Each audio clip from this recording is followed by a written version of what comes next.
fresh corn coming on the market at 10 or 15 cents an ear, this is a great time to make some corn chowder. And you can also flavor it with clams or chicken or whatever you want, but it's just hard to beat a good bowl of chowder this time of year. Well, we want to start out with about a cup of water here, and I've shucked the corn and cleaned it and cut the fuzzy end of it off down here and throw that in, and might as well start getting some flavor in the stock. A couple pieces of onion, and put the lid on it, and we'll let that cook for a bit and move the corn around so it cooks on all sides. And in the meantime, I'll fix a potato. Okay, I have a red potato here. It's a lot better to use a potato like this than it is to use an Irish or Idaho or something, because you want it to stay firm so it has a certain bite to it.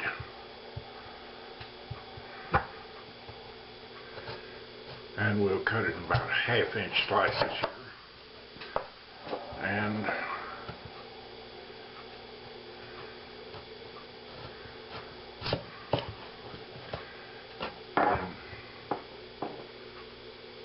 slice it this way.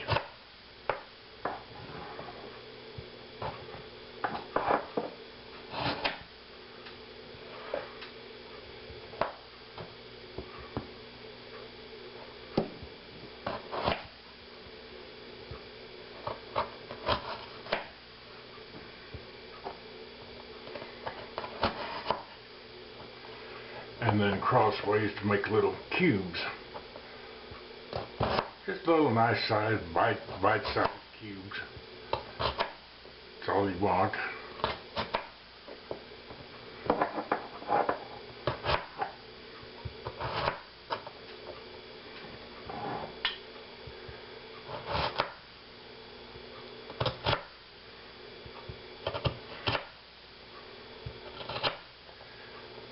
Well, that done, and we'll just wait till the corn cooks a bit, and we'll take care of the corn then.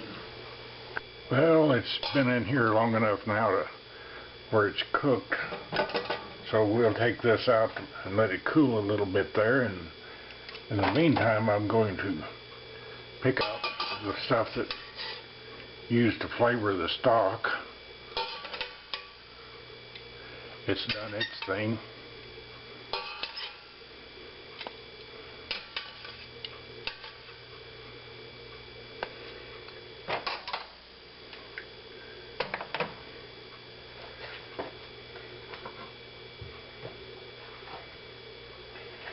And we'll dump in the potatoes here, but I won't start them cooking yet.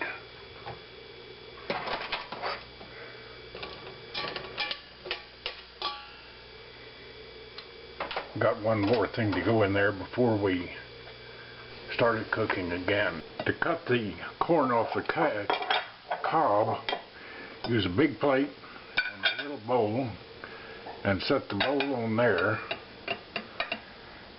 and just start cutting down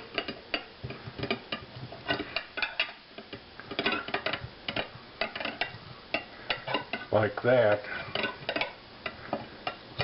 and the corn goes right in the bowl. None out on the countertop or anything like that.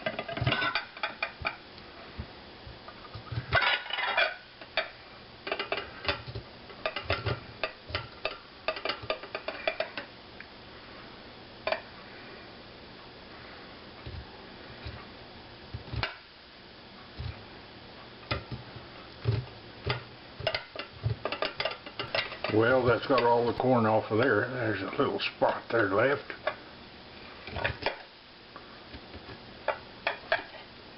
There we go. Now, you would think we'd throw the cob away, but it's the last thing you want to do.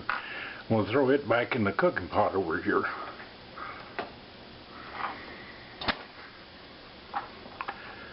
No use wasting that corn that's left cooked, that's left cut on there. That's some of the best part of it. Work that down into that liquid. And going to cover that up for about another 30 minutes and let it simmer. Well, the corn cob is cooked for about another 30 minutes and it should be ready. So I'm going to take it out now. Let it cool a bit before I do the final thing with it. In the meantime, I'm going to put this corn in that I cut off the cob.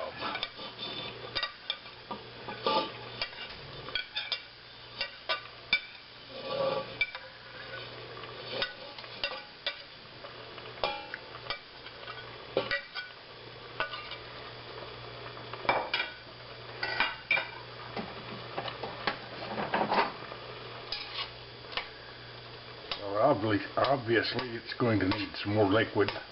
I'd normally make this with chicken stock if I had it, but I don't, so I'm going to put in about a cup of water with some Weiler's bouillon in it. Make the same thing as chicken stock. Well, this is cooled enough now where I can work it and take the back edge of the knife and just start scraping.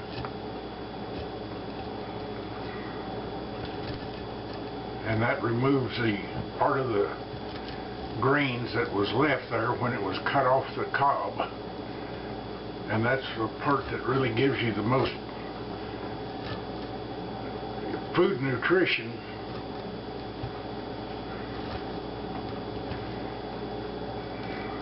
Food value in the corn.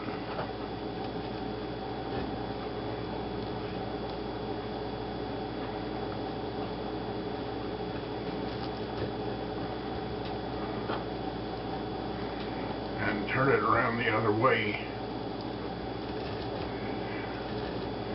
This is also used to thicken it because this contains the major portion of the corn starch for thickening. See all it coming off here? Now, if you threw the cob away, you'd be throwing away all that good stuff there. In fact, back during the Depression, they used to have corn and they would cut it and then they'd make what they call corn cob soup. And that was boil the corn cobs to recover that and use that for stock and making soup. Well, I checked it for salt and it needed some, so I added that. And this is a can of clams with juice here.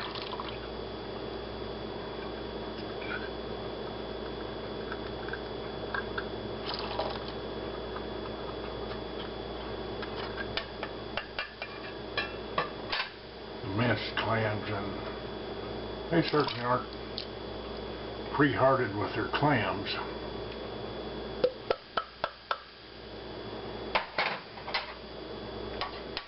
The main thing though is the flavor that I'm going for.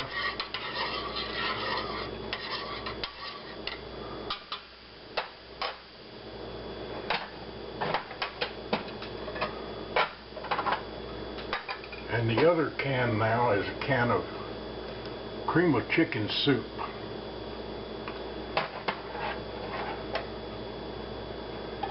You can use cream of anything that you want. Cream of celery, cream of mushroom, cream of chicken. I don't know what kind of all kinds of cream off soup they have, but mainly all you want it for is the flour, I mean the milk content, and the body to the soup.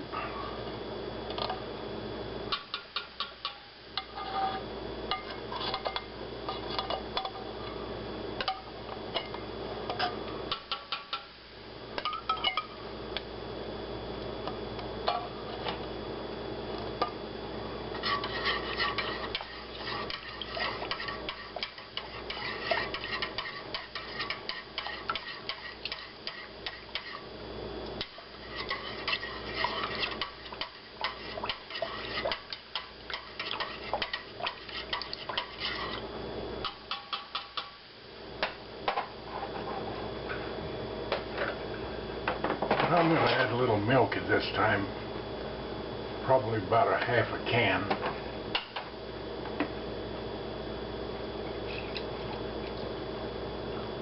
That'll probably be the right amount.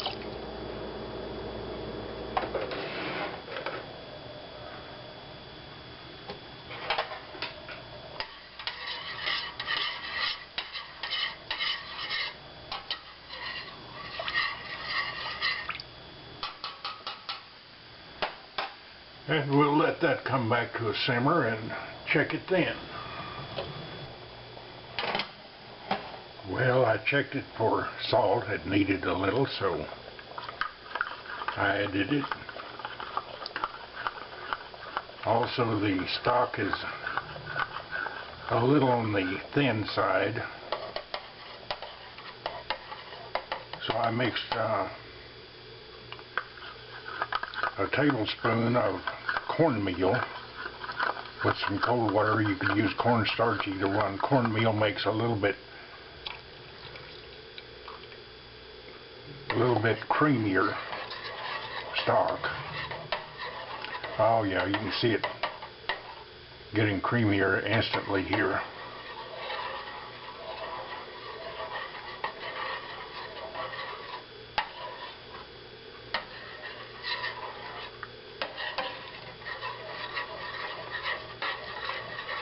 You know what, I think I'll throw in another can of clams and call it a day. There it is. I got this other can open. Pour it in there. Hold the lid so it doesn't fall in. And the minced clams.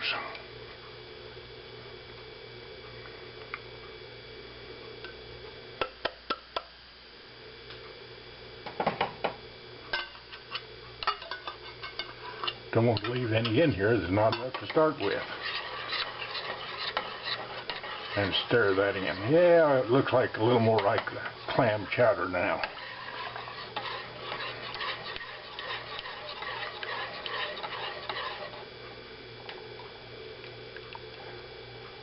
Has a certain body to it there. That is going to make a great dinner tonight. And there it is on the table, ready for dinner. Okay, let's check this out. See how it is.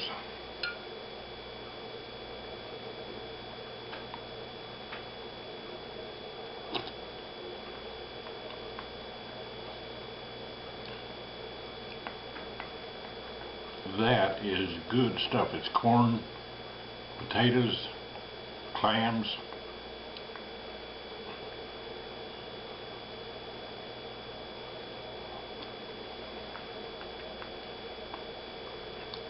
You know, we used to spend our winters in Baja, and you could find a lot of clams down there, and there was a black clam. You had to wade out to where you just water about up to your armpits and feel for them with your feet, and those things were that big, and 2 of them would feed 2 people.